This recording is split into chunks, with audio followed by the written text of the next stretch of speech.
Hoy vamos a adentrarnos en el mágico mundo de la iluminación de la mano de Nicolás Pfister. Nicolás Pfister es un maestro en toda regla, se formó en Reino Unido, en la RADA, continuó en Estados Unidos, ha trabajado toda su vida en la Sala San Pol, no sé si la conocéis aquí en Madrid, pero aparte de eso es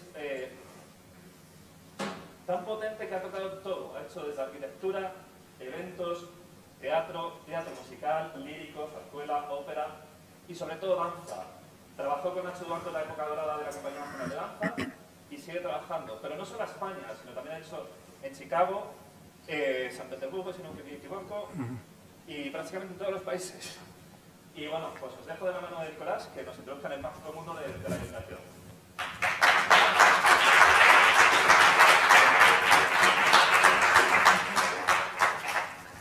Muchas gracias. Buenos días a todos. Antes de nada, agradecer. Está muy bien esto de que nos permitan quitarnos el bozal porque la verdad es que es espantoso. Lo siento por vosotros, pero si no, no podría ni hablar.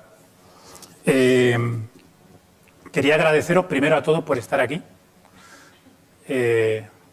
por haber elegido la formación, que creo que es el camino del éxito, fundamental, formarse, aprender. Luego yo os contaré un poco mi experiencia, cómo me formé y eso. Pero vamos, os agradezco el hecho de que estéis aquí y por supuesto a todos los que nos ven también a través del canal de YouTube. Y también quiero extender, por supuesto, el agradecimiento al CTE, al director y a Juan Miguel en concreto por invitarme y por hacer estas jornadas que creo que son muy importantes. Hacía mucho tiempo que no volvía a esta casa, que conozco desde hace mucho tiempo, y me hace especial ilusión, la verdad, estar aquí con vosotros, compartir este tiempo, porque tengo mucho cariño a este sitio, al CTE. He dado diversas masterclass hace muchos años, al principio, con Teresa Valentín, lo comentábamos antes cuando era la directora. Esta escuela era muy chiquitita, estaba en Carabanchel, un local muy pequeñito, y desde ahí se han formado muchísimos técnicos con los que he tenido ocasión de trabajar a lo largo de mi carrera profesional, que este año cumple pues 30 años. Digamos que profesionalmente hace 30 años que llevo iluminando. Y mi vinculación con el CTE siempre ha sido muy cercana. Siempre, en los últimos años más no he estado tan presente, pero sí quiero decir que valoro mucho lo que se hace. Realmente creo que la formación de los técnicos en este país le debe mucho al Centro de Tecnología del Espectáculo. Sois muy afortunados de estar ahí y os conmino a que aprovechéis cada segundo de tiempo para aprender y formaros. Después de esto, quería un poco antes de... Bueno, quería comentaros sobre todo que mi intención de esta charla no es hacer una clase de iluminación, una masterclass de iluminación al uso. Yo creo que habrá otro momento para hacerlo con otros compañeros o con yo mismo, si me invitan otra vez para hacerlo, pero yo creo que hoy la charla es de otra cosa, es de formar equipo, de cómo trabajan los iluminadores y qué esperan y qué relación tienen con los técnicos, que creo que es fundamental. Para mí, el hecho teatral, el hecho de la creación de un espectáculo, significa trabajar en equipo. Para mí eso es fundamental. No concibo el crear algo desde mi soledad, decirlo así, ¿no? Es decir, yo creo que hacer un espectáculo de teatro, un espectáculo de danza, cualquier evento, requiere un trabajo en equipo de mucha gente. Tan importante es el director como el maquinista, como el técnico de iluminación, como el de sonido, como vestuario, todo el mundo. Todos forman un equipo que hacen que el proyecto vaya a buen puerto. Y debido a esto, es lo que pienso que es muy importante que todas las partes del equipo entiendan qué es lo que hacen los otros para ayudarse unos a otros y para trabajar en sintonía. Y yo creo que de eso vamos a hablar un poquito, de eso va a versar esta conversación, esta charla que voy a tener con vosotros. Antes de meterme en ello, sí os voy a contar un poco acerca de mi experiencia, de cómo empecé. Perdón. Como os acabo de contar hace un momento, empecé en el año 91 profesionalmente, del siglo pasado, lo que significa que son ya 30 años trabajando. Yo nací en Chile, no nací en España, soy madrileño de adopción, como muchos madrileños. Y llegué a este país en el año 1973. Muchos de vosotros no habíais ni nacido, por supuesto. Eso significa que Madrid, todavía, España, vivía bajo una dictadura. Yo llegué con 9 años. Y mis recuerdos de esa ciudad, en aquella época, son recuerdos de una ciudad gris. ¿Cómo era este país en aquella época? ¿No? Era un país gris. Lo que pasa es que yo era un crío, no me enteraba de nada, claro. Y tuve la suerte de ser muy bien aceptado por todo el mundo en aquella época. Emigrantes éramos poquísimos. No había migración casi en este país. Me aceptaron muy bien, me incorporé muy bien en la sociedad. Yo vengo de una familia de artistas. Mi padre es productor teatral ahora mismo, aunque él era actor. Él, como cuando vino aquí, era actor. Y mi madre es periodista y también actriz. Y cuando nos instalamos en Madrid, tuve la suerte, ya os digo, llegué en el año 73, con 9 años, pues cuando empecé mi adolescencia, digamos, Madrid de repente floreció. Aquello era espectacular, los años 80 fue realmente, me siento muy afortunado de haber vivido esa época en esta ciudad y en este país, porque todo era una revolución, todo estaba por descubrir, todo lo que vosotros dais por sentado ahora mismo, bueno, que estáis viendo cómo se nos han recortado las posibilidades de hacer cosas con esta maldita pandemia, ¿no? Pero bueno, habéis vivido también en una época estupenda, estáis viviendo, espero que se recupere otra vez, una época estupenda. Imaginaros una ciudad gris que de repente se abre y todo el arte florece, había cine, había conciertos, había música, había teatro. Era impresionante lo que había. Y yo tuve la suerte de vivir en eso. Vivir eso en la juventud, el rastro, las noches de marcha, la movida. Aquello me marcó mucho. Y yo, aunque venía de una familia de teatro, nunca me había planteado. No tenía intención de dedicarme especialmente a ello, ¿no? A mí me gustaba la música. Yo era fan de todos los grupos de la época y me encantaba la radio. Realmente lo que yo quería ser de pequeño era locutor de radio musical, porque me encantaba oír los programas musicales. Y entonces tuve la suerte de poder empezar de técnico de sonido, que era lo que a mí me gustaba, con grupos de la movida. Yo qué sé, hice giras con los primeros Hombres G, actuaciones con Radio Futura, con pues, todo Gabinete Caligari, es decir, un montón de grupos de aquella época. Y esa era mi intención, yo quería ser técnico de sonido y quería seguir adelante. Pero tuve una serie de problemas físicos, realmente de oído. Tuve que operarme de un oído porque empecé a tener problemas de audición, una enfermedad degenerativa, etcétera, etcétera. Bueno, no os voy a contar esa parte, pero tuve que dejarlo. El médico me aconsejó que tenía que dejarlo porque la presión sonora que tenía en los escenarios pues no era aconsejable. Y a mí, claro, se me cortó el rollo total, imaginaros. Pues tendría 19, 20 años y me lo pasaba fenomenal. Tampoco es que pensara que esa iba a ser mi profesión, pero me lo pasaba muy bien. Iba de giras y, bueno, pues no era tan profesional en aquella época. Digamos que había mucho más de pasión, ¿no? por las cosas. Pero se me cortó el rollo totalmente. Total que pensé que, bueno, algo tenía que hacer después de eso. Y se me ocurrió que podía hacer iluminación, ¿no? Si no podía hacer sonido, a lo mejor luz sí podía. Y no tenía ni la más remota idea de cómo hacerlo. Y digo, bueno, pues yo me tengo que formar, tengo que ver cómo, ¿no? Y estamos hablando del año, pues, mediados de los 80. Aquí no había absolutamente nada, pero cero para poder aprender. Todavía sigue sin haber nada desde el punto de vista de estudios superiores de iluminación, que eso es una cosa que desde la asociación a la cual pertenezco, la Asociación de Autores de Iluminación, reivindicamos y esperamos conseguir pronto, que son unos estudios superiores de iluminación. Pero es que ni siquiera existía posibilidad de aprender como técnico. No se podía. Se aprendía pues en los teatros, si te metías, practicando, si tenías suerte, si eras de familia de teatro, etc. Si no, no había manera de aprender. Por lo tanto, se me ocurrió la posibilidad de, si no podía estudiar aquí, irme fuera a estudiar. Y entonces yo ya había estado en Londres aprendiendo inglés, intentando aprender inglés. Hago un inciso ahora mismo respecto al inglés. Es una de las cosas más importantes que tenéis que hacer.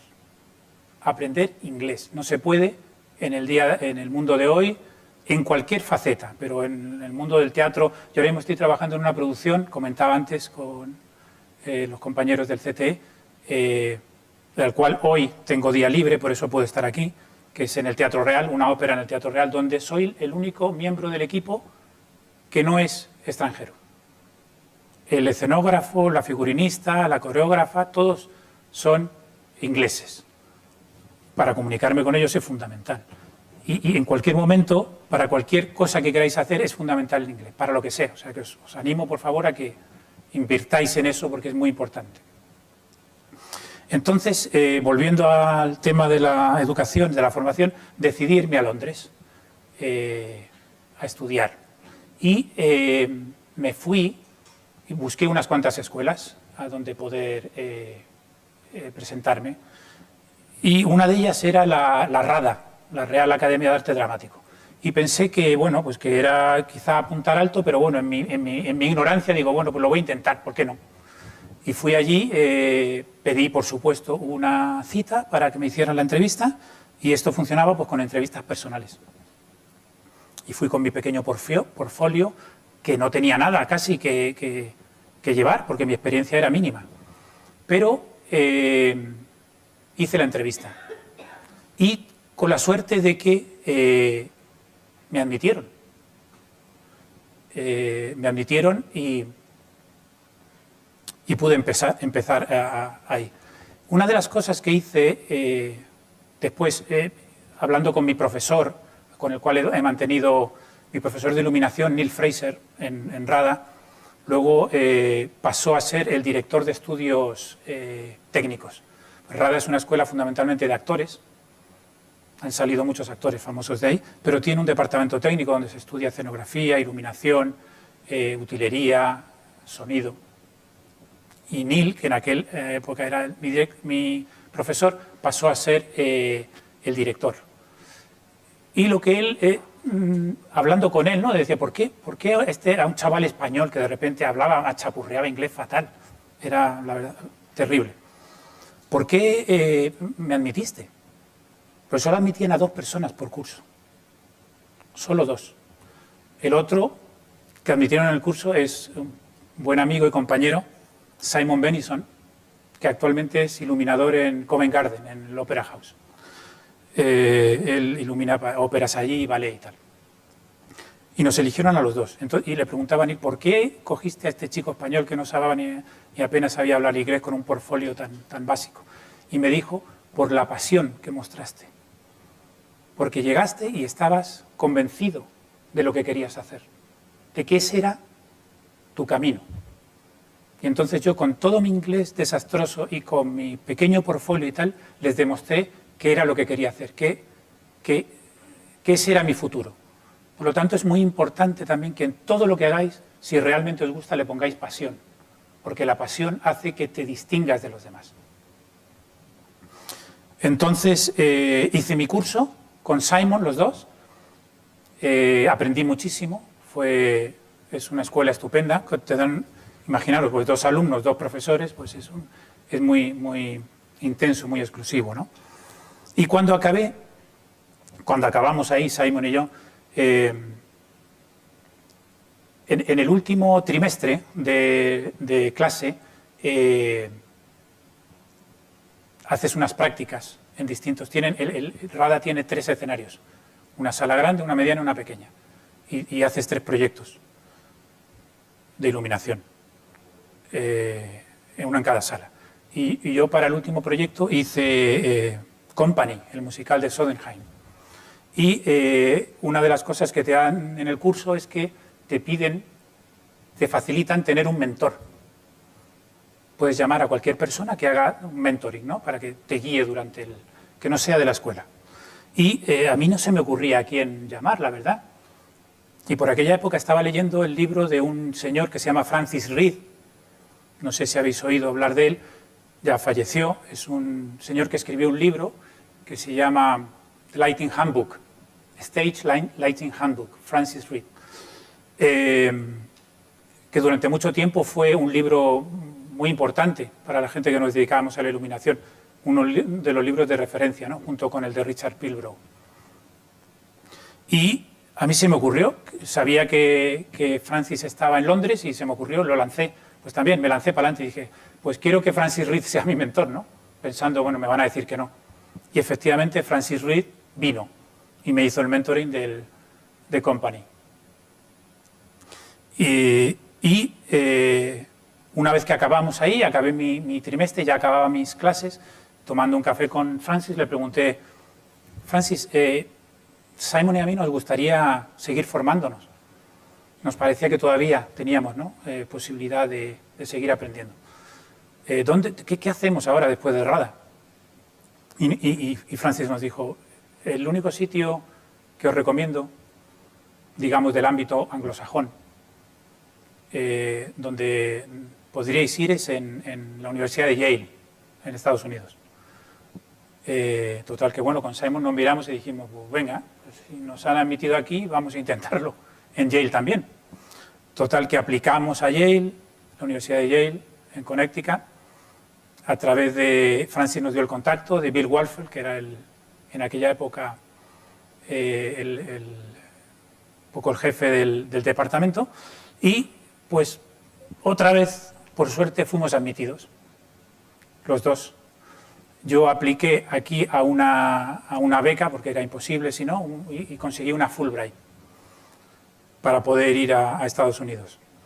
Y allí fue donde conocí a la que ha sido una de las personas que más me ha influido a la hora de mi trabajo y de lo que he aprendido, que es Jennifer Tipton, que es una iluminadora norteamericana muy reconocida, ya es mayor, debe andar por 80 y tantos años, pero que sigue en activo todavía. Bueno, sigue en activo lo que le deja la situación ahora mismo, porque en Estados Unidos ahora mismo está parado todo, ¿no? Pero bueno, ella sigue haciendo cosas y ella fue mi profesora ahí en Yale. Y también influyó mucho en mi forma de entender la iluminación. Y ahí estuvimos con Simon durante un año, porque la carrera allí son 3 años, pero nos admitieron, digamos, en un estatus que se llama Special Student Status, que es como una especie digamos, de posgrado, donde estudiantes de distintas partes del mundo pues están un año allí y digamos que te empapas todo, de todo, pues durante un año, no haces la carrera entera. Y una vez que terminé en Estados Unidos, pues volví a España, claro, porque yo quería vivir aquí, y tuve la suerte de que en aquella época, estoy hablando del año 1990, finales del 1990,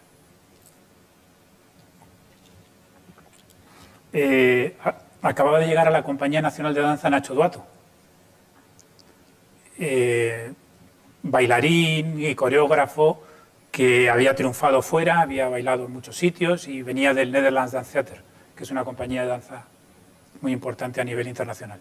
Y acaba de ser nombrado director de la Compañía Nacional de Danza. Y él me contactó a través de mi profesora, se enteró de que había un chico español que volvía a España y tal, y él estaba buscando un iluminador para su compañía. Y me entrevisté con él y bueno, pues también él es una persona muy importante en mi vida porque me dio la oportunidad de empezar, digamos, de una manera profesional en una compañía, y se arriesgó, porque era un chico joven que acababa de llegar, que acababa de finalizar mis estudios, y él confió en mí desde el principio para que me hiciera cargo del departamento de iluminación de la compañía. Estuve un año más o menos de iluminador residente y luego ya también me convertí en el director técnico de la compañía. Y estuve pues unos 6 años más o menos, de 1990 al 96, con la Compañía Nacional de Danza, que era una compañía que en aquella época giraba mucho por todo el mundo, porque, bueno, y aún a día de hoy pues es una compañía que no tiene teatro fijo, que es otra de las grandes carencias que tenemos aquí, ¿no? 2 compañías nacionales, Ballet Nacional de España, Compañía Nacional de Danza, compañías importantes que no tienen un sitio donde representar normalmente, donde bailar. Siempre pues, les dan un tiempo en la Zarzuela, un tiempo en el Real, un tiempo aquí, un tiempo allá, pero no son compañías residentes. Aprovecho de aquí para reivindicar ello una vez más.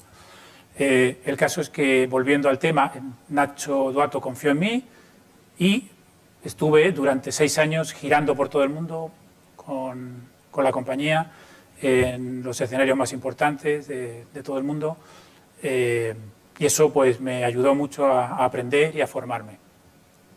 Y una vez que dejé la compañía en el año 96, porque ya bueno, pues, era demasiado viaje para mí, quería también tener mi faceta, digamos, personal, y eso es un poco incompatible, tener una familia con las giras continuas, ¿no? Entonces, ahí, cuando dejé la compañía en el año 96, empecé pues, mi carrera de freelance, un poco, con mucha danza, por supuesto, pero abriéndome al teatro musical, ópera, y así pues desde entonces hasta ahora. Y eso es un poco, esa es mi carrera. Respecto a la charla que vamos a tener, se llama, me preguntaba Juan Miguel que le buscáramos un título, ¿no? Y lo primero que se me ocurrió es esto: técnica y arte formando equipo creativo, que es un poco lo que os contaba al principio, lo de que yo creo en el hecho teatral o en cualquier espectáculo en algo de equipo, no en una cosa individual, ¿no? Si eres un pintor o eres un escultor, probablemente puedas encerrarte en un estudio y trabajar tú solo, con tu inspiración, y crear arte maravilloso. Pero al arte que nos dedicamos nosotros, la gente de la escena, solos no hacemos absolutamente nada. Somos un equipo y eso tenemos que tenerlo en cuenta siempre, ¿no? Y valorar a todo el equipo de la misma manera. Una de las cosas que me enseñaron en RADA, de hecho en el primer curso, el primer trimestre me acuerdo, que no toqué un foco. Fui pasando por todos los departamentos, de utilería, vestuario, pero no solo yo y los técnicos, lo que hacíamos en los cursos técnicos, los actores también. Es decir, el primer trimestre los actores tampoco, hombre, dan clases de actuación, supongo, esgrima, lo que sea, pero también los meten allí en Londres, por lo menos, en partes técnicas, para que se enteren de qué va y para que vean la importancia que tiene todo a la hora de formar el puzzle y que encaje al final. Y todo eso se reduce en esta palabra.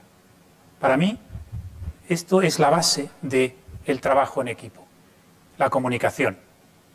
No hay otra cosa más importante que eso, que es comunicarse. Para poder hacer cosas en equipo tienes que entablar diálogos y tienes que entender lo que los otros creadores quieren hacer, lo que el director, lo que el coreógrafo quiere hacer, lo que el escenógrafo quiere hacer, qué quieren contar. Y yo creo que los técnicos tienen que hacer lo mismo, tienen que intentar, para poder empatizar y poder entender dónde están, en el proyecto que están trabajando, tienen que comunicarse bien. Evidentemente, la comunicación siempre es una cosa de 2 vías, no es solo uno. Tiene que haber una comunicación en ambos sentidos. Y yo intento siempre en mi trabajo y en mis diseños involucrar a los técnicos para que entiendan lo que yo quiero hacer. No pretender que los técnicos, pasarles el plano y decir, cuélgame los focos y ya está, ¿no? Sino, incluso cuando añado algo, cuando hago alguna modificación, intento explicar siempre, ¿no? bueno, pues aquí voy a poner un foco de más porque necesito hacer esto, porque necesito... Es decir, dar una explicación de las cosas, comunicarme con las personas para que las personas se entiendan y me puedan ayudar. Y yo creo que vosotros, como técnicos, tenéis que intentar también entender y empatizar con el equipo creativo, de alguna manera.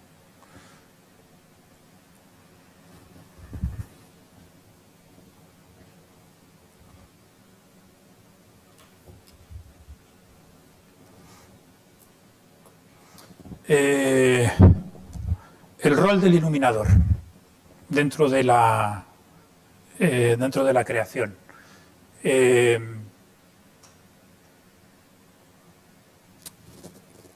Yo creo que es importante que el iluminador esté desde lo antes posible involucrado en el equipo creativo, que asista a las primeras reuniones y que se entere pues, de cómo se desarrolla todo el proyecto para poder aportar. Eso es muy importante. Porque si no, luego te puedes encontrar con situaciones complicadas que no sepas resolver. Si estás desde el principio y te enteras, pues puedes ir añadiendo, ¿no? Puedes ir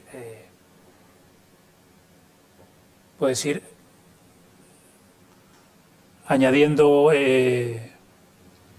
ideas que se puedan desarrollar.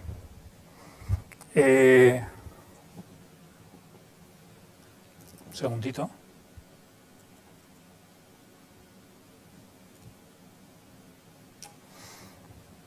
Bien. Fases de trabajo.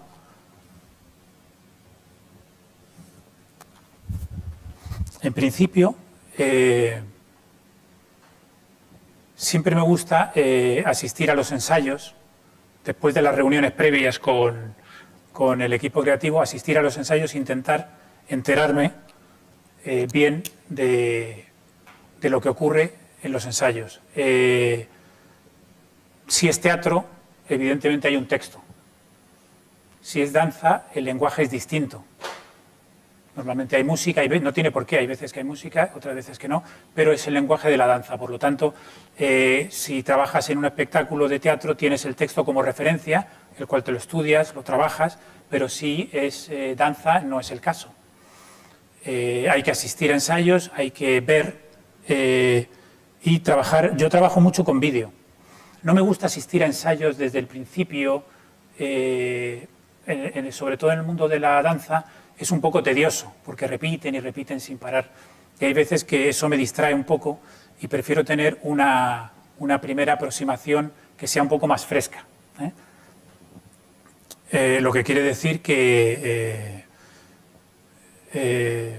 suelo ir a que me hagan pases cuando haya bloques montados, digamos, ¿no?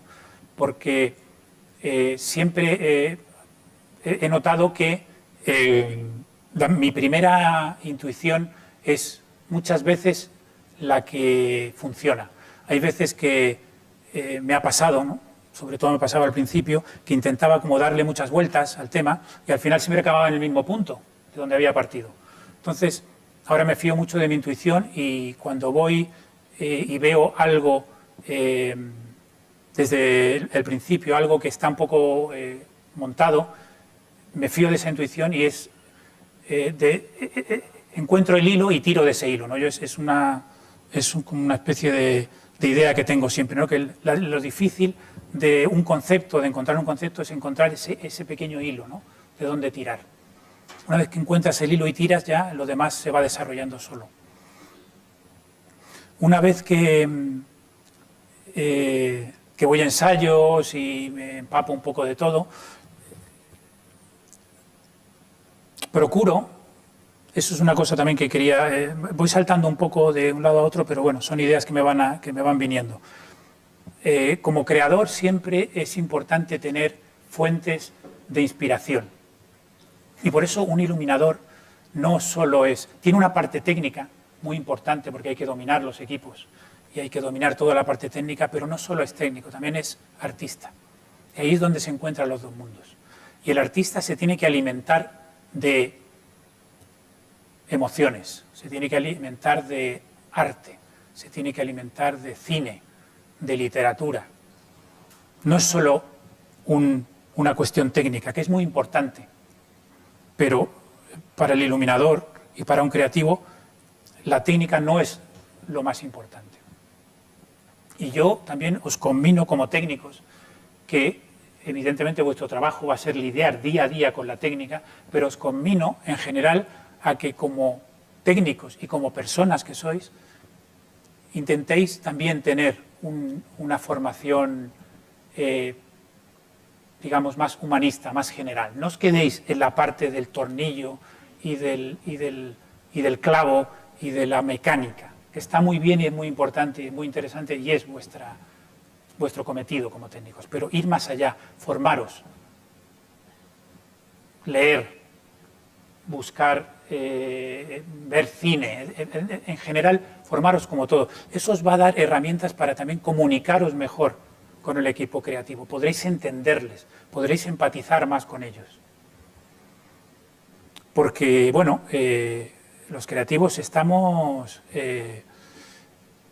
hay momentos complicados a la hora de desarrollar un trabajo, sobre todo desde el punto de vista del iluminador. Ahora hay herramientas que cuando yo empecé no existían, que son los visualizadores, que ayudan muchísimo, ¿no? Todo lo que es la tecnología para ver, visualizar en ordenador antes no existía. Ahora tú puedes visualizar un poco y hacerte una idea de cómo va a funcionar la luz. Pero aún así, aunque trabajes con los visualizadores, siempre tenemos los iluminadores ese momento de la verdad, de cuando vamos al teatro, montamos los equipos, encendemos el foco y el foco va a parar a la escenografía o al actor o al bailarín, y ese es el momento de la verdad. Porque ahí hay muchas veces que te das cuenta que lo que has pensado no funciona. O sí, o te das la gran alegría de decir, joder, pues qué bien, ¿no? Lo que he pensado, lo que he visto en el visualizador o lo que he visto en mi cabeza funciona. Lo que quiero decir con esto es que normalmente la presión que tenemos los iluminadores no la suele tener el resto del equipo. Es decir, el figurinista ha hecho su trabajo y ha tenido tiempo fuera del escenario de probar sus trajes en los actores, en los bailarines y de verlo, ¿no? Le queda verlo probablemente en el escenario, debajo de la luz y ver cómo se ve, pero ha tenido tiempo de trabajar en ello. El escenógrafo, básicamente lo mismo. Ha diseñado su escenografía, la ha construido en el taller y si tiene suerte la ha podido montar en el taller y la ha visto. Ha visto la realidad de lo que ha pensado en su cabeza. El compositor de la música, por ejemplo. El compositor de la música también crea una música, una partitura y la ve cómo la utilizan los bailarines en sus ensayos, cómo la incorpora el director a los ensayos, es decir, trabaja con ello. Pero los iluminadores normalmente no. Normalmente siempre somos, al final, los que descubrimos nuestro trabajo en el último momento. Y eso nos da un plus de presión añadido importante, que uno aprende a gestionar con el tiempo y con la experiencia, está claro. Al principio, cuando tienes poca experiencia, muchas veces te viene es un peso muy grande, ¿no? Por eso hay que entender que es importante empatizar con el iluminador, con todos en general, pero con el iluminador en particular, de la presión que tiene y de que si ha hecho un plano con los focos en cierta situación, pero llega allí, lo monta y por alguna razón eso no funciona, si el iluminador pide que hay que mover 8 focos, añadir 7 más y cambiar eso, lo entendáis. Porque normalmente no estamos haciendo esas cosas porque nos apetece mover focos y nos apetece fastidiar a la gente para que estén ocupados. No, hay una razón. Has pensado en algo que luego no te funciona. Entonces hay que tener eso en cuenta un poquito, ¿no?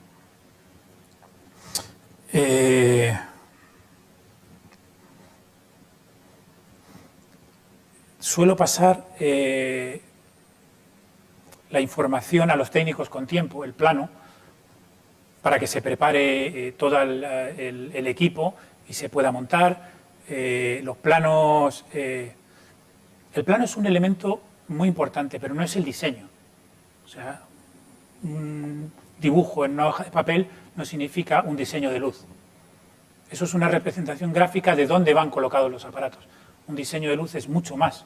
O sea, a partir de ahí hay que crear toda una secuencia de momentos lumínicos que conformarán la historia que queremos contar. Pero, sin embargo, el plano es otra vez una herramienta muy importante para comunicarse. Volvemos otra vez a la palabra clave, comunicación.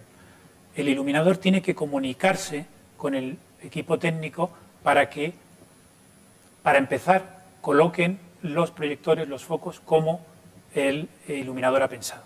Por lo tanto, tiene que ser el plano tiene que ser una cosa clara y que sea entendible, que se entienda bien. Tampoco hay que llenarlo de información, atiborrarlo, porque si no, eso en vez de facilitar, lo que hace es ensuciar, ¿no? Con este plano, los técnicos pueden preparar los equipos, pueden preparar todos los accesorios que lleven, los focos, si son Fresnel, pues llevarán viseras probablemente, los colores que llevan, y, por supuesto, el plano también indica qué número de canal tiene el aparato, que es el nombre que yo le doy al foco para decir, para luego grabar unas memorias, ¿no? Una secuencia.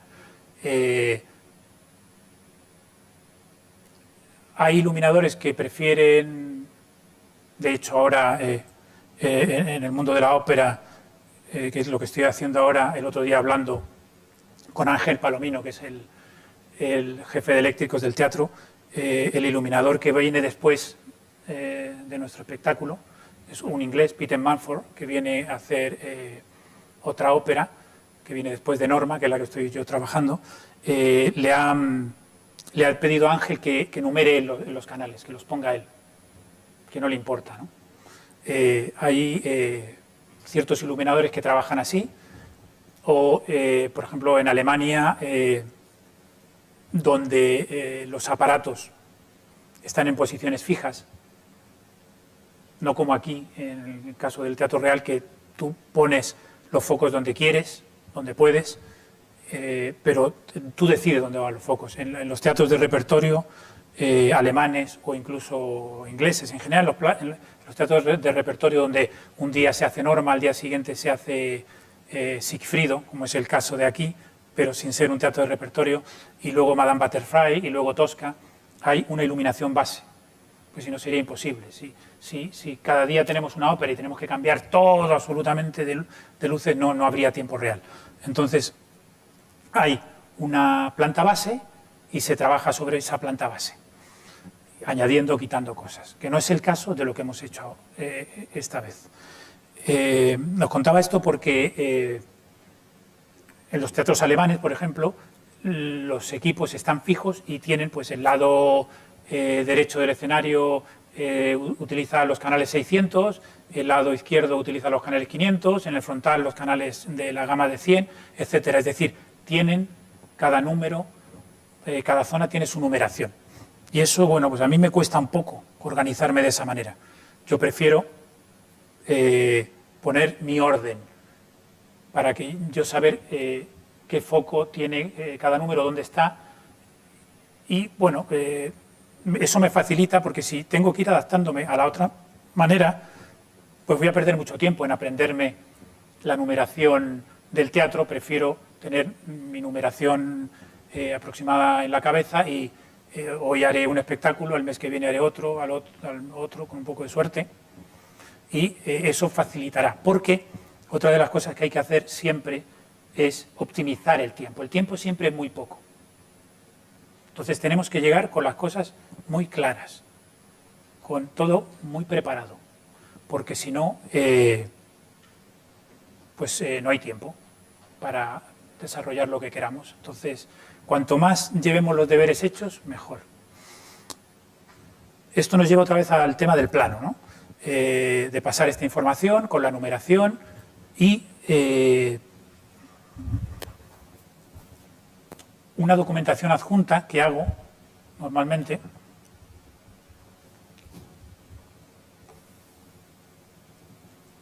A ver si puedo. Yo soy de Mac y esto Aquí. Por ejemplo, bueno, voy a enseñar el...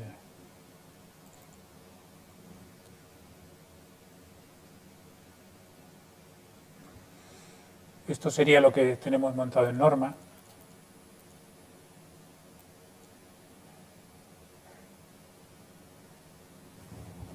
Se ve regulero el PDF este. Pero bueno. Bueno, un plano con un montón de aparatos y información básica de canales y colores. Poco más. Todos los adres y todas esas cosas que no tienen por qué estar en el plano, no es necesario, ¿no? Eso puede estar en unas hojas adjuntas.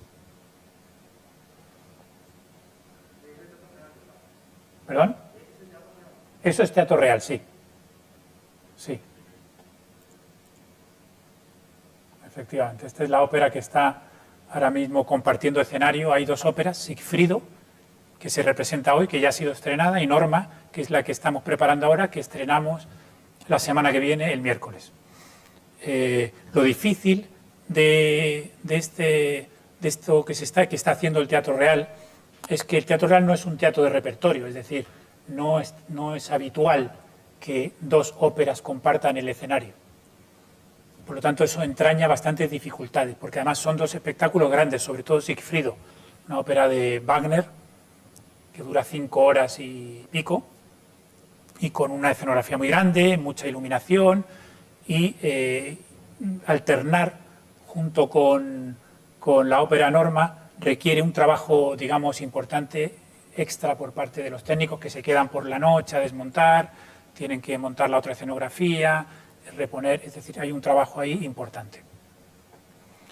Os decía que en el plano no es necesario incorporar toda la información porque lo emborrona, digamos. Entonces, eso hay documentos aparte que los propios técnicos se hacen de adres, de dimers, etcétera, etcétera.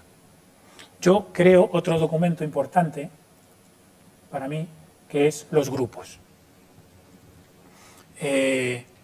Los grupos es lo que hace es agrupar una serie de ideas, las ideas de iluminación que tenemos, en grupos que son más fáciles de manejar. Pues si me tengo que acordar de absolutamente todos los canales, es un poco locura. Entonces yo, por ejemplo, el grupo 1, pues sé que son el canal 31 al 36 y me hago una pequeña representación, ¿vale? Aquí veis pues el 31, digamos que donde pone 31 y 36 sería donde está el escenario, yo me imagino, y ahí está, pues el 31 es el más cercano al escenario, el 32 un poquito más lejano, el 33, y al otro lado pues serían 34, 35, 36. Y esto es pues un frontal en 201, etcétera, etcétera. Así voy poniendo todas mis ideas, todos mis grupos. Puede ser que una misma idea la repita en varios grupos, porque haga que un grupo sea, por ejemplo, todo el escenario y otro grupo y otros grupos sea ese mismo escenario parcializado en zonas, ¿no? Aquí veis. Y luego pues los móviles también, ¿vale? Os agrupo aquí, grupo 91, 92, 93, 94. Este documento, que es un documento que utilizo a la hora de grabar, es un documento que también paso a los técnicos para que preparen la mesa, ¿vale?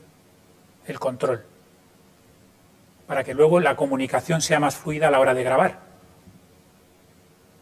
También es importante para el iluminador, sobre todo con las nuevas tecnologías, saber bien en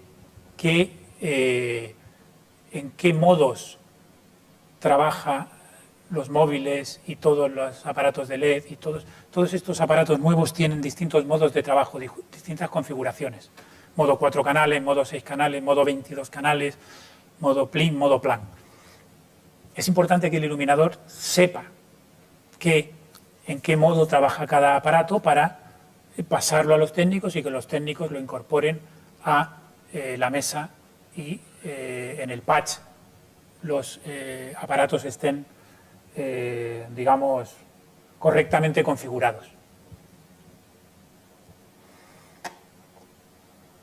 este sería otro documento. Y, bueno, mi intención al principio era haber utilizado mi ordenador y haber ido sacando información y haberos ido enseñando, pero bueno, no ha funcionado, o sea que he pasado al ordenador de aquí algunos documentos y me faltan ahora cosas. Pero, por ejemplo, podemos basarnos... Hace unos meses hice con una compañía de danza pequeñita que se llama Metamorfosis Dance Company, hice un espectáculo muy bonito. Una de las directoras es la última Premio Nacional de Danza, que es... ahí lo diré, se me ha ido el nombre. Irache Ansa. Ha sido nombrada recientemente Premio Nacional de Danza y ella junto con su pareja, con Igor, son los dos directores de la compañía. Hicimos un estreno de este espectáculo que se llama en vasco El Carrizketa Ilunak. Toma ya.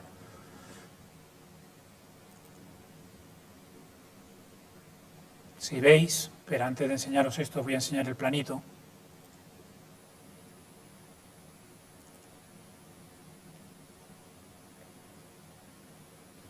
¿Se ve algo ahí? Sí, más o menos. Es un espectáculo. Una compañía pequeña, son todo lo contrario a lo que habéis visto de antes que os he contado del Teatro Real, enorme. Esto es una compañía pequeña que va a girar y son 4 bailarines en escena. Y esto está basado fundamentalmente en unos tubos Astera, Titán Astera, que son unos tubos de LEDs controlados por Wi-Fi y con batería. Y van colgados, son estos 8 tubos que van aquí, 1, 2, 3, 4, 5, 6, 7, 8, que van colgados de unos motores cinéticos, estos motores controlados vía DMX. Me encantaría enseñaros alguna foto, pero no lo he pasado aquí. Los motores cinéticos que hacen que los tubos tengan distintas posiciones. Y esos motores además llevan unos mosquetones, de manera que los bailarines sacan los tubos y juegan con ellos. Y posteriormente los vuelven a colgar, pero en vez de, veis, este es un motor y este es otro, y el tubo está colgado entre uno y otro. Pero también se pueden colgar entre este y este. De manera que tenemos o los tubos puestos horizontales o los tubos puestos verticales, mostrando distintas alturas y distintas posiciones. Y luego hay una contra de par, 4 móviles, uno en cada esquina, 1, 2, 3 y 4, y unas torrecitas con un par de recortes. Es una cosa muy sencilla, muy sencilla.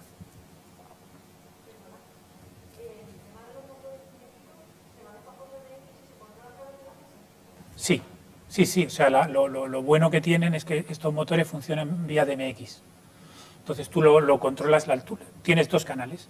Uno te dice la altura del motor y otro te dice la velocidad. Sí, la gracia es eso, que se pueden... Hombre, son motores, seguramente los habéis visto, se utilizan mucho, de hecho estos los han comprado, son estas bolas que hay de LED que hacen esas figuras y tal. Lo que ha hecho es, se han comprado 16 motores, se le han quitado las bolas y hemos colgado los tubos de ellos. Son motores que aguantan muy poco peso, 1,5 kilos, 2 kilos como mucho, no más.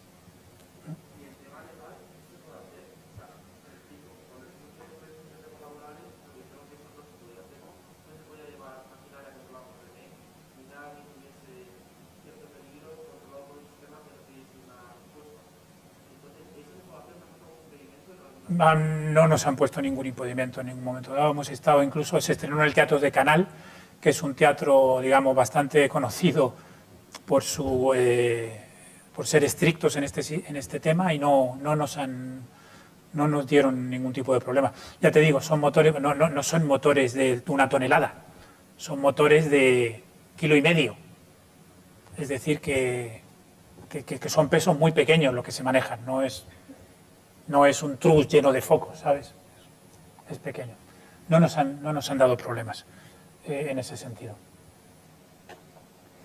Vale, después de generar el plano S, pues el tema de los grupos, que antes os he enseñado los grupos del canal, que eran miles de grupos, aquí son bastante menos grupos.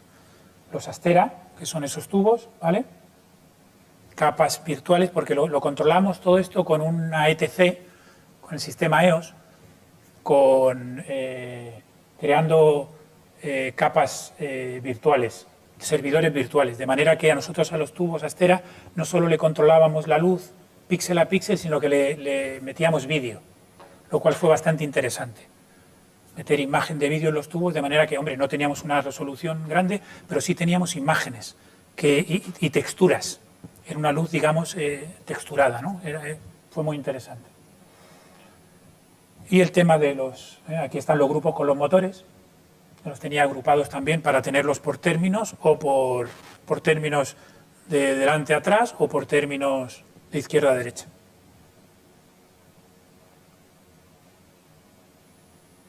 Vale, y lo que os quería decir es que luego el documento que genero, que es importante también a la hora de la comunicación, es este. Vaya. Vaya, por Dios. Qué bien.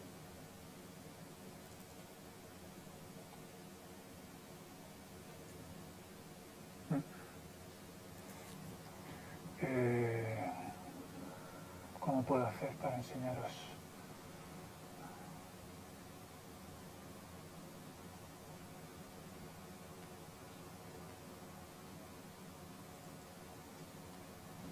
Ahora, bien.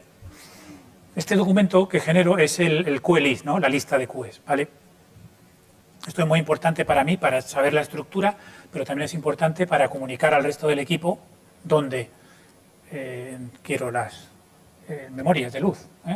La primera columna es el número de memoria, la segunda es el tiempo aproximado. En este caso era relativamente fácil el tema del tiempo exacto, porque todo iba con QLab en una pista, digamos, iba por código de tiempos, casi. No era código de tiempo, pero casi. O sea, iba todo muy pautado. Es decir, el propio QLab enviaba la orden a la mesa de luces en un momento muy concreto. Por eso, ¿veis? Aquí está, digamos, en qué momento del track esa memoria ocurre. Luego aquí sería la especificación de cuándo pasa y otra columna con los tiempos. Tiempo de entrada y salida, si lo tiene. Si tiene un solo tiempo, pues lo suelo poner al centro. Si son dos tiempos, no sé si hay alguna que tenga dos tiempos, pues aparecen dos tiempos. Y luego los follows, pues son los automatismos.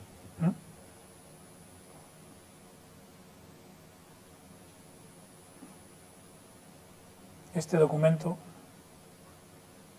toda esta sección, pues es totalmente automatizada.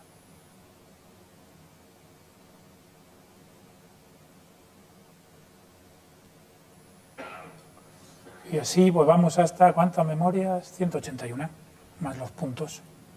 ¿Vale? Este es un documento importante también. Más cosas. Esto se va a reproducir, esto se va a volver a hacer. Cualquier espectáculo que hagamos, lo más probable es que salga en gira y el iluminador no vaya a todas las giras. Yo intento hacer la documentación para que el técnico en cuestión lo entienda y pueda reproducirlo. Con los focos móviles es más complejo. Hay ahora software específicos que recaban la información de los focos móviles. El Moving Light Assistant se llama, que te guarda toda la información de posiciones, de colores, de cambios, etcétera, etcétera. Pero si no tienes ese software, puedes crear un documento, a ver si lo abre, En este documento pues se, digamos, retrata con fotos los presets, las posiciones, digamos, que tiene los móviles que estamos usando. En este caso eran 4 móviles ¿Veis ahí? Pues el preset 999 son all, todos los focos en home. El preset 1, los spots 21 al 24 que vemos aquí, que son 4 GLP S350. Del 1 al 8 pues son los tubos Astera. Y del 201 al 218 son los 16 motores cinéticos de MX. Esto es una manera pues de guardar la información y pasarla, ¿vale?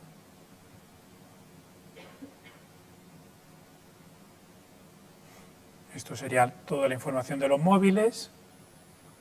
Y ahí está, mira, ahí veis una foto de los tubos colgados. ¿Veis? Tenían esa posición, digamos, los tubos horizontales.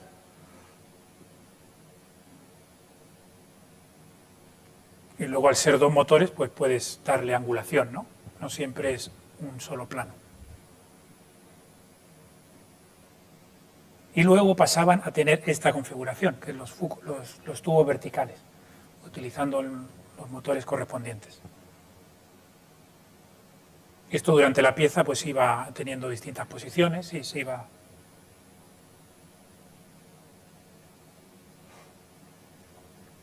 Bien.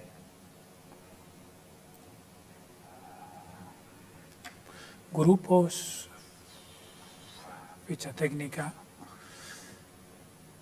Bueno, pues creo que hasta ahí os puedo mostrar de documentos. No, lamentablemente no os puedo mostrar ni fotos ni nada de lo que tengo. Creo que a partir de ahora estaría bien si que me hagáis preguntas, y yo creo que es lo más operativo para que haya un poco de alguna duda que tengáis o que queráis conocer de algo de iluminación. Dime.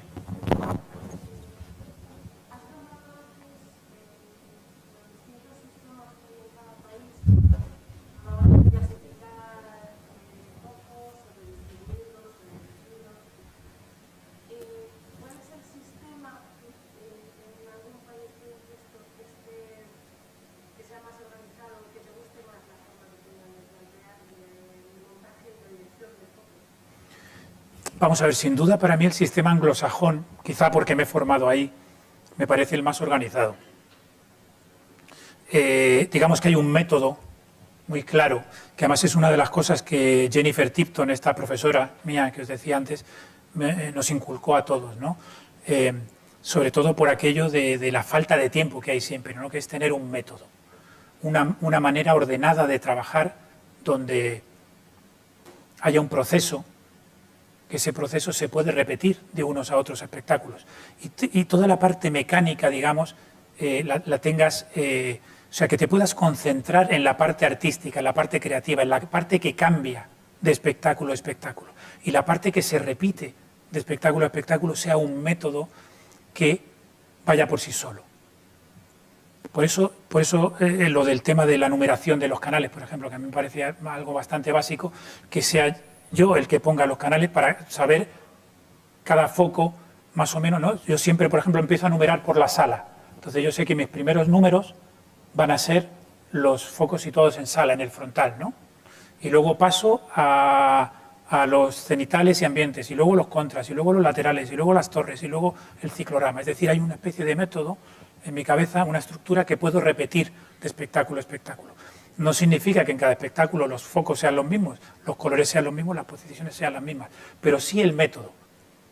Y yo creo que los ingleses, los anglosajones en general, son bastante organizados en eso, a la hora de trabajar con un método que dé, digamos, flexibilidad y que dé, sobre todo, que ganes tiempo.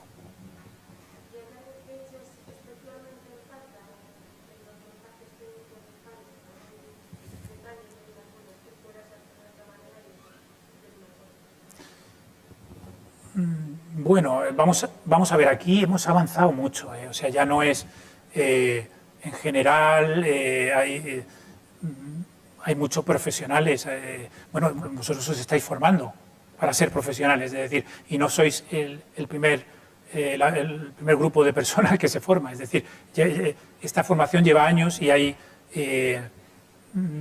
se trabaja de una manera muy profesional en este país y hay muy buenos profesionales. Todo es mejorable siempre, por supuesto.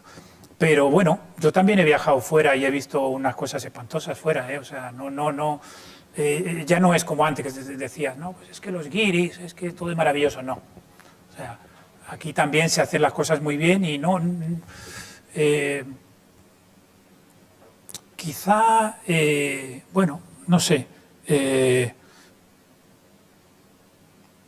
me gustaría que en general el trabajo previo fuera, digamos, más grande, que se prepararan, que hubiera menos improvisación. Somos muy buenos improvisando, lo cual está muy bien.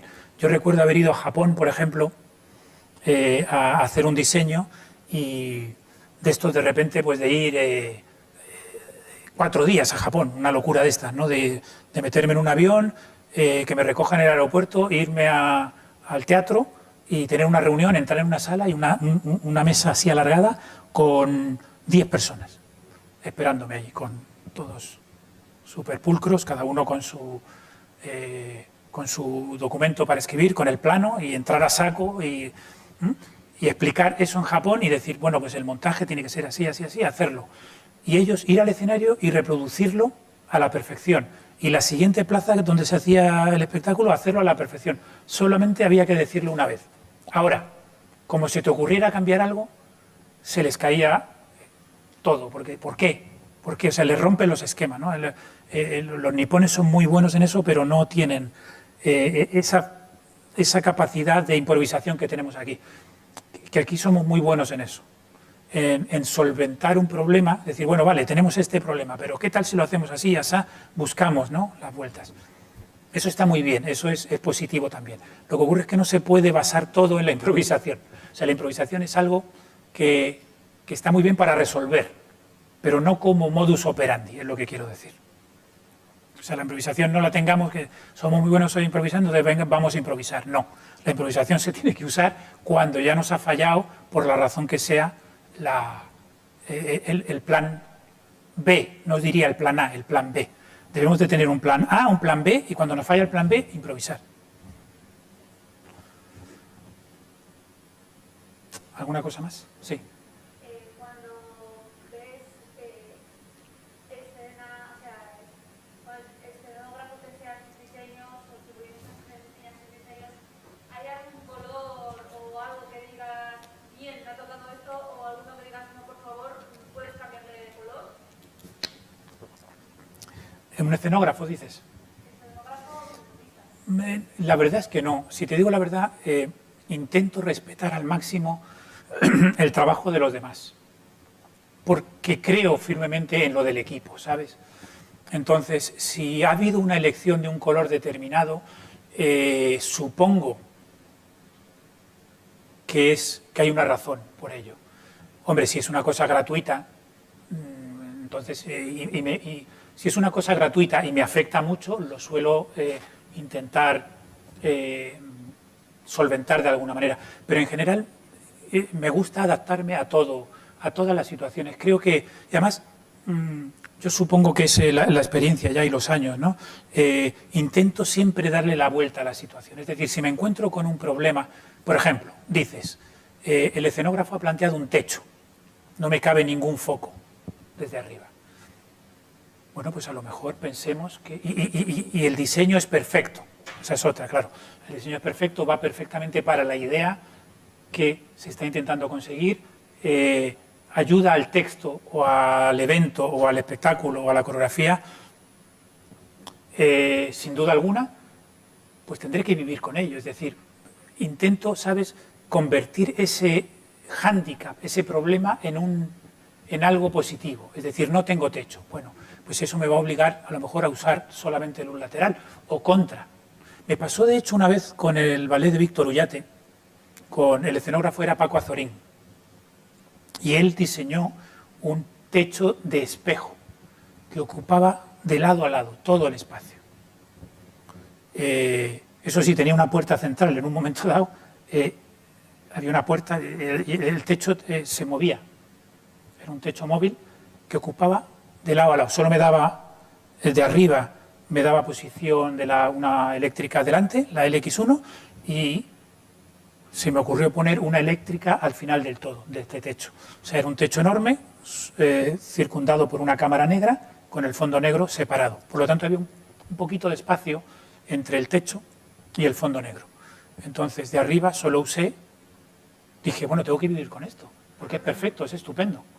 Cuando se abre la puerta, pues metí un Vari-Light, un 3500, por ese hueco, que quedaba espectacular, pero mientras esa puerta estaba cerrada, la iluminación no podía venir de otro lado, nada más que de la LX1 y de atrás. Por lo tanto, en la vara de atrás, lo que hice, metí unas baterías de pares que bajaban por detrás y se iban moviendo con el techo.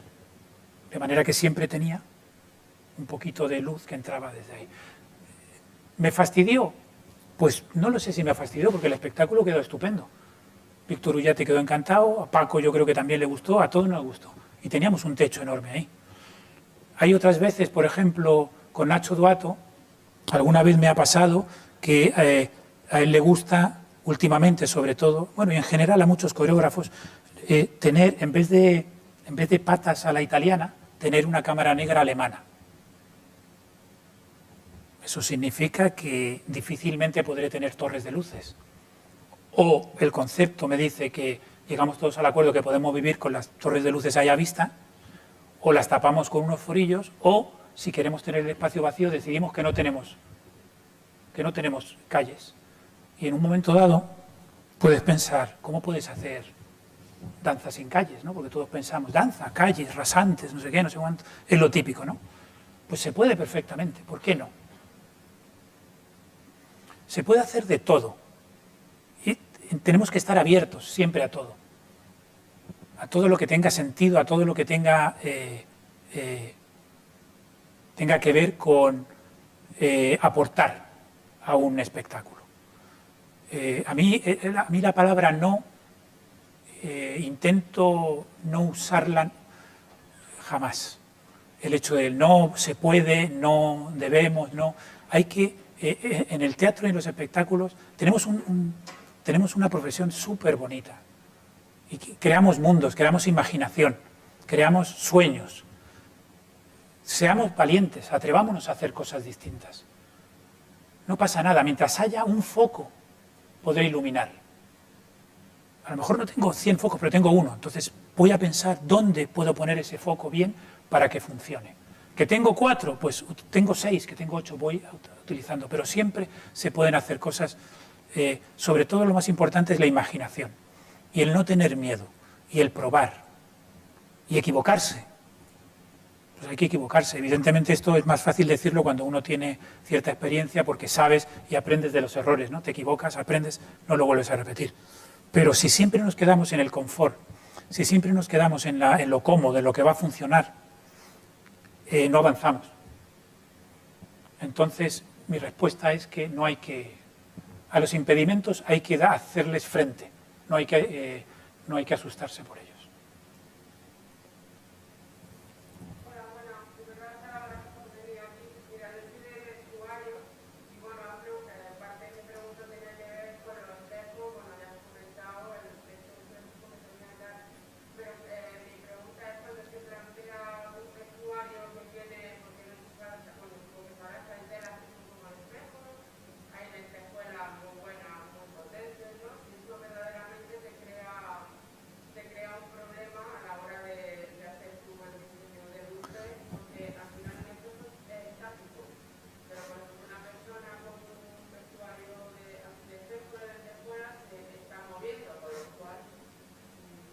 A mí me parece maravilloso, me encanta. O sea, cuando me encuentro con cosas así me encanta, porque si ese personaje va con lentejuelas es porque lo necesita, es decir, porque brilla, a lo mejor, porque es una persona alegre y porque ese personaje que está representando lo necesita. Y por lo tanto, si brilla y da destellos de luz, me parece maravilloso. Hay que intentar controlar, por supuesto, que eso no moleste a las personas, al público, ¿no? Pero bueno, hay que saber gestionarlo. Yo todas esas cosas intento llevarlas siempre a mi terreno, ¿no? Y sí es verdad que soy bastante cuidadoso con no molestar al público. A mí me parece que si tú pagas una entrada, haces el esfuerzo, sobre todo a día de hoy, fijaros con la que hay, y la gente se desplaza, va a ver un espectáculo, con todos los inconvenientes, con la mascarilla, con la distancia, con todo gel hidroalcohólico, con todos los cirios estos que tenemos, y van a ver un espectáculo y hacen el esfuerzo y pagan una entrada, tienen que estar cómodos, eso por supuesto, no podemos llevarles ahí y ponerles incómodos y, por ejemplo, hay un efecto que necesito un contraluz. Pues yo en un momento dado puedo hacer un contraluz, crear una imagen, hacer un estado, crear un momento que transmita, que comunique, lo que sea, pero luego inmediatamente debo de, digamos, de quitarlo e intentar volver a una iluminación que no moleste, porque si yo hago un espectáculo de 1h30 con una batería de focos ahí apuntando, vamos, estoy convencido que a los 10 minutos estaréis diciendo, pues, ya no estás prestando atención porque estás incómodo. Entonces no puedes crear incomodidad en el público. Puede ser una incomodidad, digamos, momentánea, porque quieres que el público piense que se vea afectado por algo en un momento dado y que la luz les haga pensar y les haga llevar a un estado concreto de algo. Pero no puede ser incómodo. Entonces, si esto de las lentejuelas que me dices tú, resulta que son unos brillos incomodísimos todo el tiempo en el público, pues a lo mejor habrá que repensarlo, no solo de luz, sino también del figurinista, ¿no? Es decir, queremos que el público esté incómodo durante 1h30 y se distraiga de lo que les queremos contar, ¿o no? Hombre, si el objetivo es molestar a la gente durante 1h30 y lo consigues, pues a lo mejor está bien, pero vamos, normalmente no suele ser así.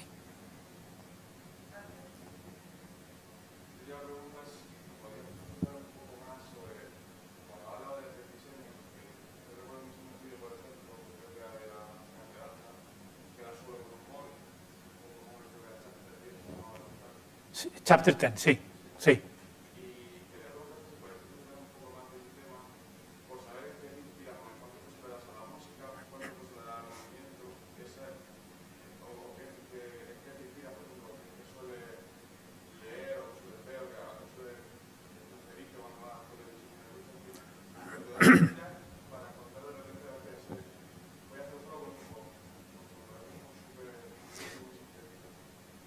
Sí, yo soy en general, y supongo que a pesar del plano ese que habéis visto del Teatro Real, que hay un montón de focos colgados, pero en general soy bastante minimalista y con el tiempo yo creo que más todavía. Es decir, yo pienso que si puedes hacerlo con uno, hazlo con uno, no con dos. Lo importante es contar la historia y que la historia, lo que queramos contar, llegue al público.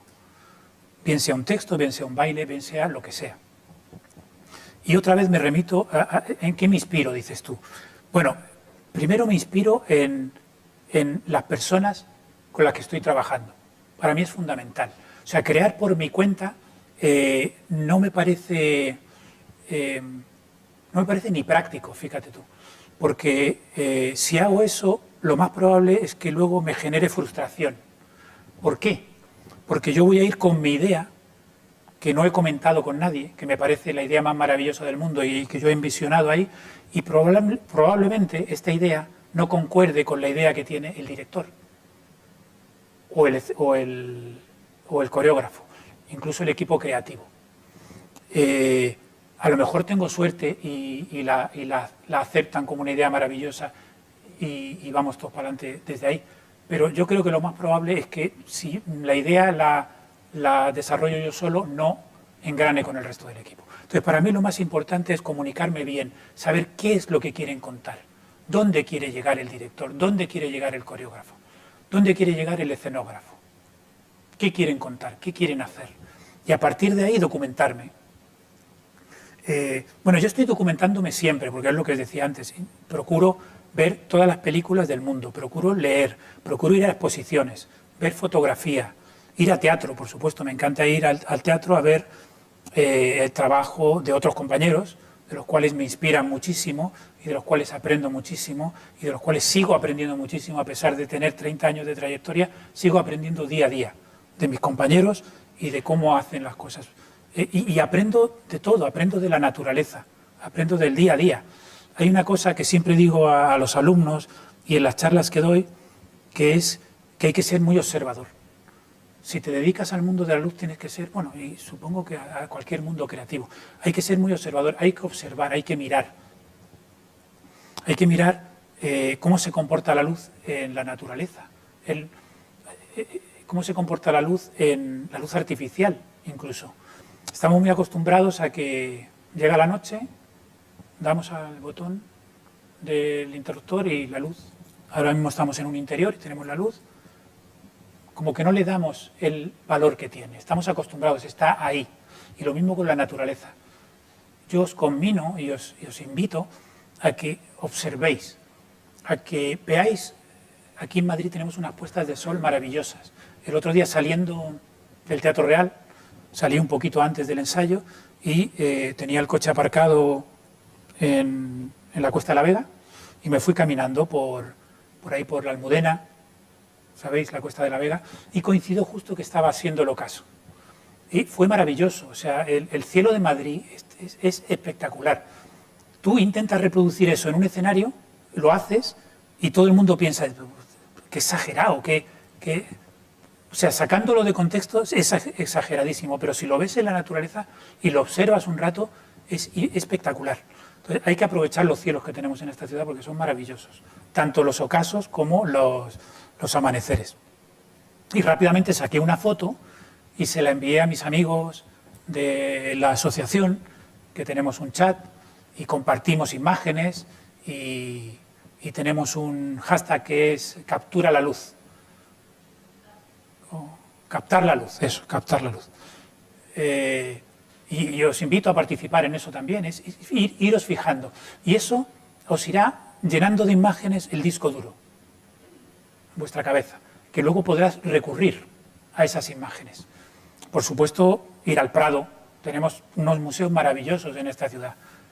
Ir de vez en cuando, pasear, ver a los maestros Caravaggio, Vermeer, Rembrandt, Velázquez, por supuesto.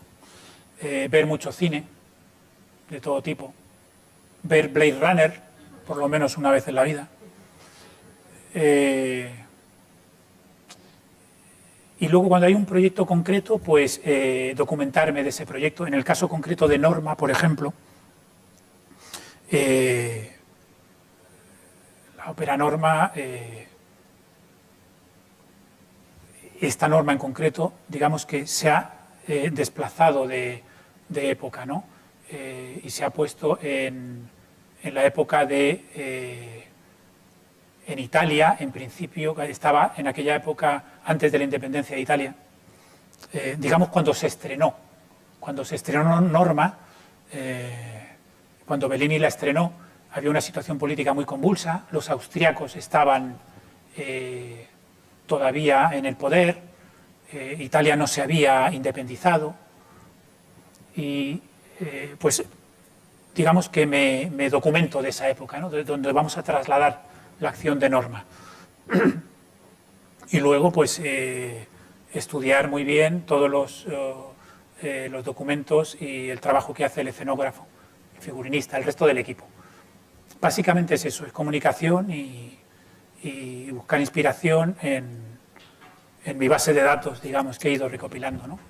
A lo largo de los años. No sé si respondo a tu pregunta con eso.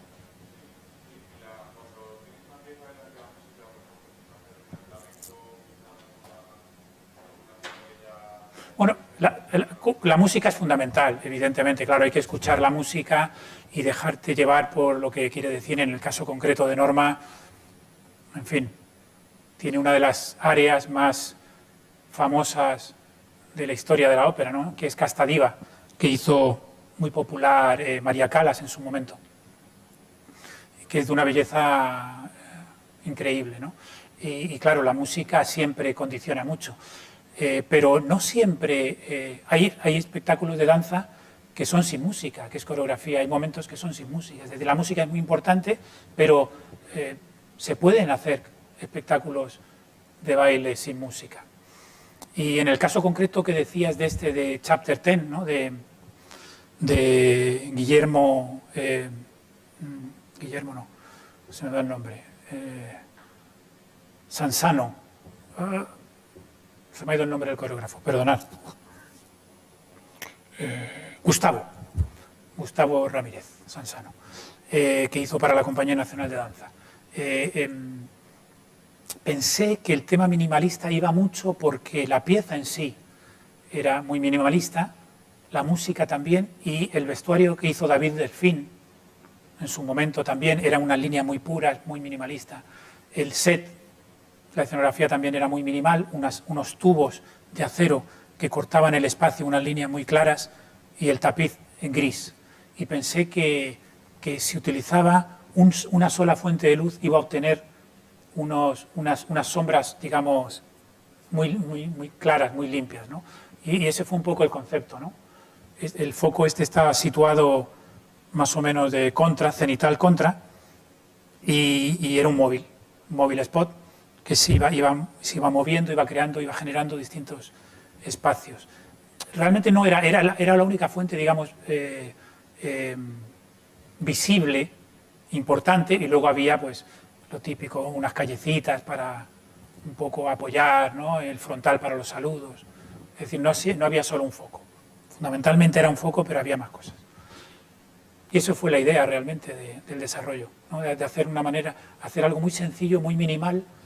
Yo en mi trabajo fundamentalmente siempre intento apoyar el mensaje de lo que se quiere hacer sin ser protagonista. Es decir, la luz no debe de ser protagonista del espectáculo. Debe de ser protagonista hasta cierto punto. O sea, el protagonista es la obra que queremos contar, la coreografía que se baila y que se quiere enseñar, el mensaje que se quiere transmitir. Ese realmente es el protagonista. La luz por sí sola no puede ser protagonista, porque entonces no tendría mucho sentido que yo hiciera un show de luces sin apoyar lo que se está transmitiendo. Eso sería otra cosa, eso podría ser una instalación de arte que tiene un concepto detrás y que la luz es la protagonista para transmitir ese concepto. Pero si la luz es un integrante más del espectáculo que se quiere hacer, no debe de ser protagonista. Si es protagonista, yo creo que hay algo ahí que no funciona. Pienso. Esto da para mucho, lo que acabo de soltar. Es bastante polémico, pero es mi punto de vista, creo. ¿Algo más?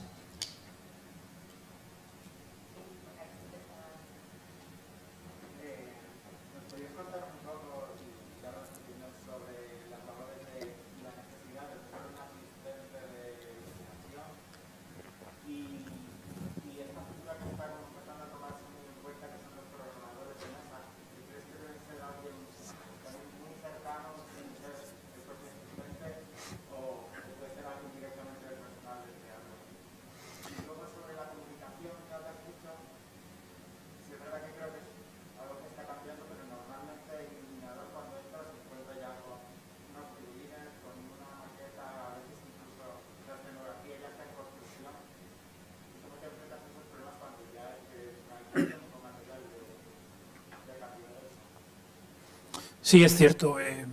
Hombre, yo creo que ocurre cada vez menos, porque los iluminadores ya nos van teniendo en cuenta y en proyectos un poco importantes te tienen en cuenta y te avisan y vas con tiempo, ¿no? Pero sí es verdad que las primeras reuniones, pues, digamos, las personas que están más en contacto son el director y el escenógrafo, ¿no? Que crean un mundo, digamos, que luego nosotros tenemos que añadir, ¿no? Sigue siendo normal. Y no me parece tampoco descabellado. Es decir, puedo entender que es más fácil crear un mundo entre dos personas que un mundo entre 7, ¿no? O sea, alguien tiene que arrancar, digamos, el concepto, el proyecto, y luego los demás nos vamos uniendo y vamos aportando. No me parece intrínsecamente mal que ocurra así. Lo que sí es importante es que luego tengan en cuenta tu parecer, ¿no? Y te tengan en cuenta lo que tú opinas, lo que crees, y hay que tener mucha también capacidad de adaptación, de adaptarse a la situación, a lo que tienes, e intentar, como hablábamos antes, del tema de los techos, el tema de todo eso, intentar buscar el lado positivo de eso, ¿no? Y no siempre ver lo negativo. Joder, me han puesto un techo, no sé qué, tal. Bueno, pues a lo mejor el techo es importante, lo requiere. Y respecto a lo del equipo y el programador, hoy en día, con el tema de la sofisticación que ha surgido en el mundo de la iluminación en los últimos años, creo que es importantísimo la figura del programador. Sobre todo cuando jugamos con todos estos mundos de LEDs, con cientos de parámetros, de móviles, de cantidad de cacharros. Ya no es como antes, que es el foco, le ponías un color y tenía un dimmer. Eso se acabó, ya no es así. Ahora ese foco tiene miles de colores, miles de posiciones, miles de posibilidades. El iluminador no puedes estar concentrado en intentar crear un mundo y una comunicación con el resto del equipo creativo y estarte preocupando de los cacharritos. Los controles son cada vez más sofisticados y es importantísimo que haya buenos operadores. En un mundo ideal, a mí me gustaría tener siempre un operador siempre conmigo. Hay compañeros, como mi amigo Juanjo Llorens, que él no acepta proyectos si no se lleva a su operador. Para él es tan importante el operador porque es digamos, su mano derecha, ¿no? Su asistente y su operador. Lo cual lo entiendo perfectamente. Es una forma de trabajo que te permite relajarte, en cierto sentido, de un mundo de los botones, del mundo de la técnica, de una persona que te entiende y concentrarte realmente en lo que importa, ¿no?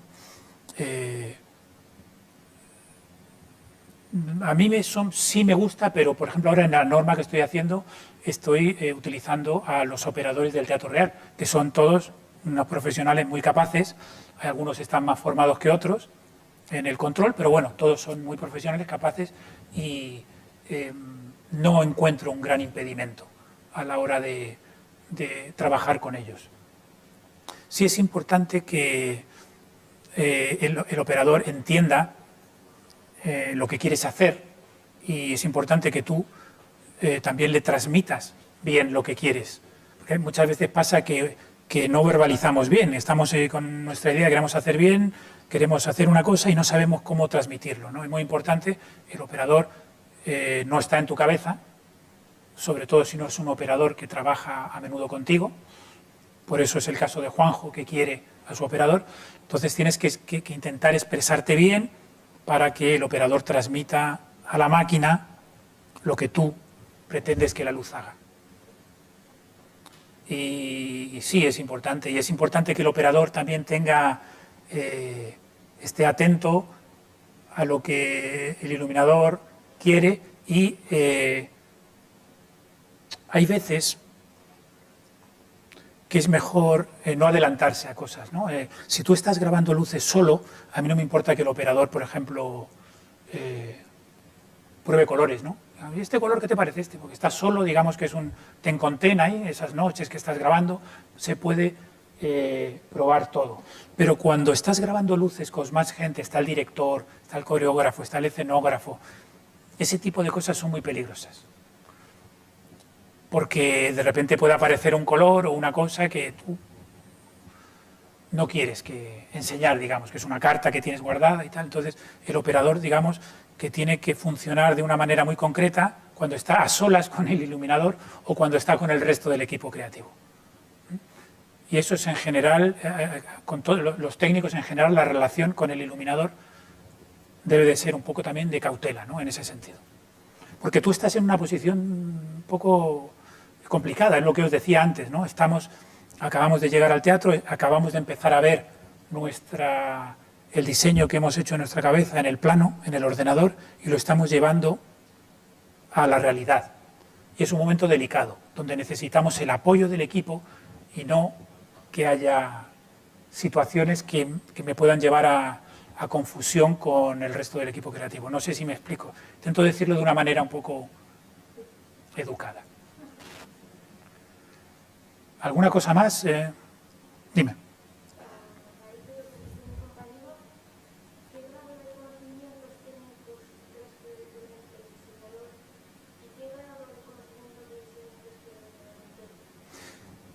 Yo creo que cuantos más conocimientos haya en ambos sentidos, mejor. A mí me encanta conocer, yo por ejemplo hace poco estuve en StoneX, relativamente poco estuve en StoneX, antes de que ocurriera toda esta locura, y me apunté a un curso de la ETC que dio Pau, que es un profesor, es un compañero iluminador magnífico y además gran operador de ETC. Y bueno, pues no voy a operar, pero sí quiero saber qué es lo que hace la máquina y hasta dónde llega la máquina y todas las posibilidades. Las máquinas tienen unas posibilidades enormes ahora.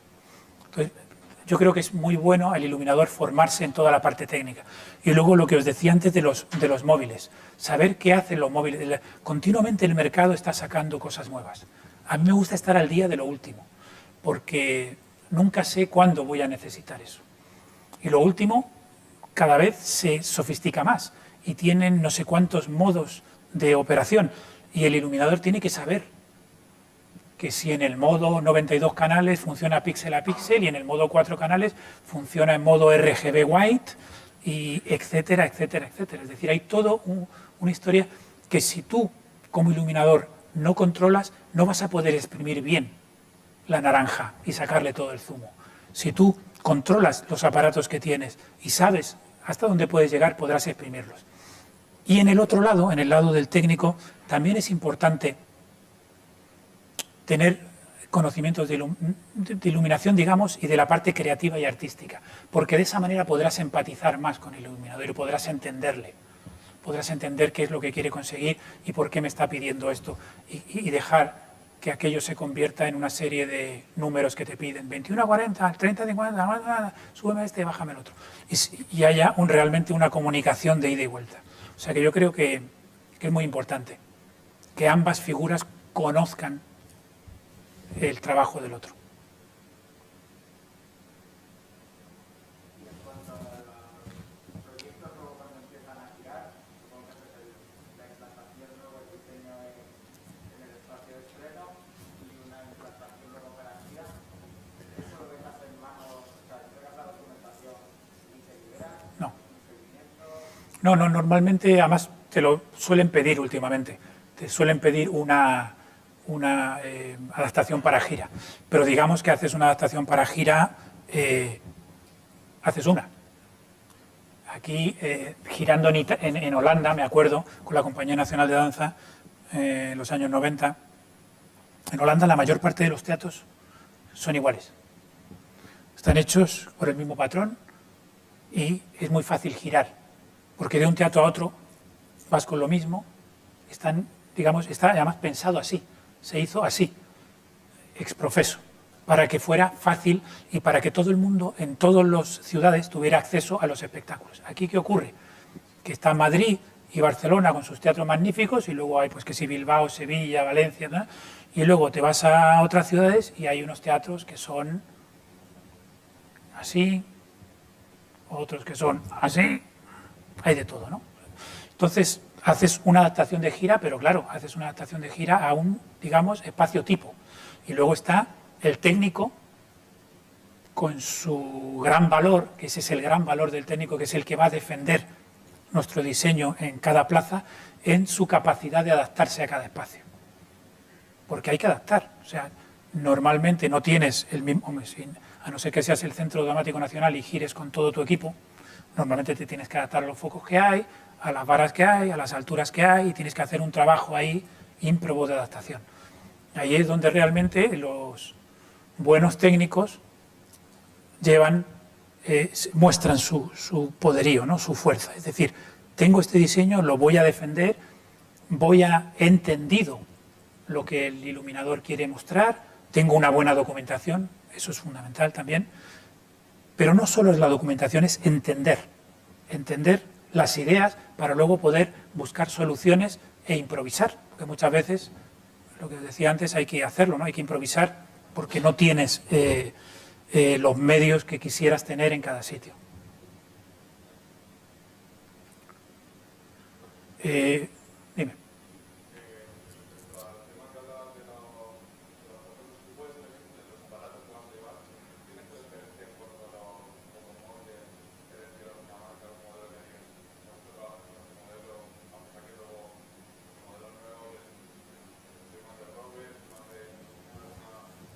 Hombre, me pones en un aprieto porque yo pertenezco a la Asociación de Autores de Iluminación. Hasta hace poco fui el vicepresidente. Hace poco ha cambiado la Junta. Tuvisteis hace poquito a nuestro nuevo presidente, a Pedro Yagüe. Y decirte marcas y eso me pones un poco en un aprieto. Pero sí te puedo decir que, por ejemplo, con respecto al mundo del LED, yo, como todos mis compañeros, hay algunos que todavía lo tienen, bastante recelo con el tema del LED, ¿no? Porque, bueno, hace unos años era una tecnología que estaba bastante en pañales. Ahora la verdad es que ha habido un gran esfuerzo por parte de la industria de fabricar aparatos de LED que cumplan con ciertos estándares que nosotros los iluminadores necesitamos. Buena regulación, un color de temperatura que se aproxime a lo que tenemos, digamos, estándares durante tantos años, ¿no? Que es la lámpara de tungsteno. Es decir, una serie de cosas a los cuales estamos acostumbrados y que nos dan cierto valor en el mundo del color, etcétera, etcétera. Hace años el LED flaqueaba mucho en esto. Hoy en día se han conseguido tecnología muy buena, muy buena. Tan buena que yo, de hecho, ahora cuando especifico móviles, especifico que sean móviles de LED. Ya no me gustan, si es posible, quiero evitar los móviles de descarga, de los de lámpara HMI, porque si me los sacaran de la caja y me pusieran lámparas nuevas todos los días, o cada vez que empiezo un proyecto, diría que sí. Pero siempre te encuentras con que los focos de los 10 que tienes, 3 dan luz y los otros dan una luz mediocre porque la lámpara está, digamos, con muchas horas y hay una serie de problemas. Sin embargo, con el mundo del LED, de momento, veremos a ver qué pasa dentro de unos años cuando se aproxime las horas de vida del LED, veremos a ver. Pero de momento son más estables en cuanto a cantidad. Por lo tanto, si pides 8 focos, lo más normal es que los 8 focos tengan una luz bastante homogénea. Y hay modelos de gama alta que funcionan muy bien con las cuchillas, con los gobos, con los CTOs, con los colores, con el CMI, con el RGB. Es decir, la tecnología de móviles ha evolucionado muchísimo y vamos, a mí me encantaría que todo fuese móvil y de LED. Y, por supuesto, guardar también la lámpara par, esa calidez que te da la lámpara par, no te lo da de momento ningún otro aparato, ¿no? Pero no soy un fanático. Digamos que he cambiado un poco mi percepción, ¿no? Puedo vivir con las nuevas tecnologías, me ayudan mucho. A mí me encanta la lámpara par, pero la lámpara par está quieta, tiene un color, como mucho tiene unos colores delante y no se mueve. Sin embargo, las posibilidades que me da un foco móvil de cambiar de color, de cambiar de posición, la cantidad de posibilidades que tiene me ayuda a decir, bueno, pues estamos en un cambio generacional y puedo prescindir de ciertas cosas que me daba la iluminación convencional porque la cantidad de cosas que gano con la iluminación móvil es infinita. Entonces lo prefiero. Aparte estamos en un momento, digamos, de cambio de paradigma con respecto a... Es decir, antes de que se inventara la lámpara de tungsteno, pues se iluminaba con gas. Yo supongo que cuando se cambió del gas al tungsteno, también hubo un momento de crisis grande donde la gente que se dedicaba a iluminar pensaría que le estaban rompiendo sus ideas, que aquello, cómo iban a hacer, que esto que no era viable, ¿no? Supongo, no viví aquello, pero lo supongo. Y ahora estamos viviendo un poco en esa época, ¿no? Y yo creo que, aunque llevemos, en mi caso, 30 años, pero sobre todo vosotros, que sois jóvenes y que estáis viviendo toda esta revolución, digamos, en el mundo de la iluminación, sepáis adaptaros a las nuevas tecnologías, a la nueva realidad que viene. Es decir, el tungsteno es una herramienta maravillosa, pero que debido a las regulaciones y debido a las leyes y todo, lamentablemente va a dejar de ser la herramienta más utilizada. Vendrán otras herramientas que tendrán flaquezas, pero que tendrán muchísimas posibilidades también. Entonces, lo que quiero decir con esto es que hay que cambiar el chip. para los que tenemos ya ciertos años de carrera en este mundo, claro, nos cuesta más, pero yo hago un esfuerzo continuo por decir, por ser positivo, otra vez un poco volviendo a lo que decías tú de antes, ¿no? De ser positivo, es decir, no veamos lo negativo de la nueva tecnología, de que el LED no me regula bien, de que el LED no me da el color que me daba el par 64, voy a ver lo positivo. Y lo negativo, tengo que vivir con ello, tengo que aprender a utilizar la nueva tecnología. Y yo creo que es un modus operandi de pensar importante para poder avanzar, porque si no, no avanzaríamos, estaríamos siempre en lo mismo. Y hay que avanzar, creo. Y yo creo que hasta aquí hemos llegado, a no ser que haya una pregunta muy importante que no podáis vivir sin ella, si no hemos terminado. Vale. Gracias.